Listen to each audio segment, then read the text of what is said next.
non-owner occupied in general. We have a lot of property that is non-owner occupied in our markets. There are tenant occupied properties.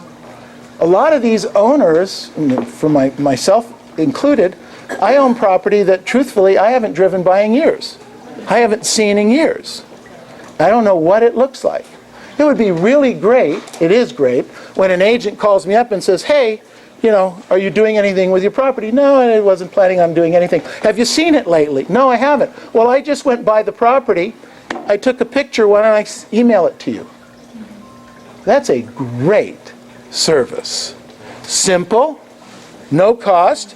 You're out door knocking and previewing property anyway, right?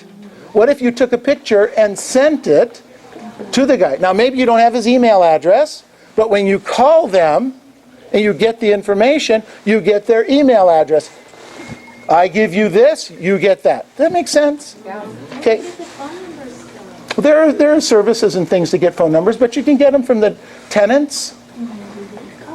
You ask the tenant. Now, some tenants will never give you the phone number of the owner, but some will. Ask. If you could get 3 out of 10, that's a pretty good percentage. Okay, so we talked about that. Again, identify them, work a script on, and then have a database. Then I wrote down here for rent signs. By the way, there's another answer. Generally, every for rent sign, unless it's a property management company, you're talking to who? The owner. And this is a database that you're going to build. So you're going to have this database of owners that you're talking to. Now, they obviously know what the property looks like. But if you keep this database and keep this phone number, and a couple of years from now, send this information, you've got someplace to go with this. It's just a matter of keeping records. Then I wrote down here, just listed and just sold. Now, all of you, I know, are working the hot market scripts in the just listed and just sold areas. But if you're not, work those at a higher level. We had, I don't know where it is. It's over there in the corner. We had our friends from Colonial Mortgage put together a 5510 in 7 or 8 different languages. So hopefully it all says 5510 on there.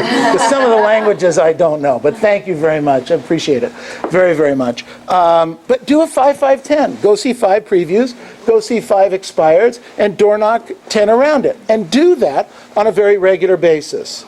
Then I wrote down here, community organizations.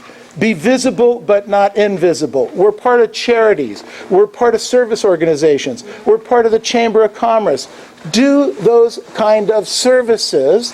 Now, maybe they're not worth more than 2 or 3 transactions to you a year, but if you have 8 or 10 places you get business, you get 5 or 6 from expireds, you get 4 or 5 from past client and sphere, you get 5 or 6 from just listed, just sold. You get 1 or 2 from these organizations. You get 1 or 2 from an attorney or CPA. All of a sudden, you've got a 25 transaction year. Does that make sense? And you're not just doing expireds, or you're not just doing past client and sphere.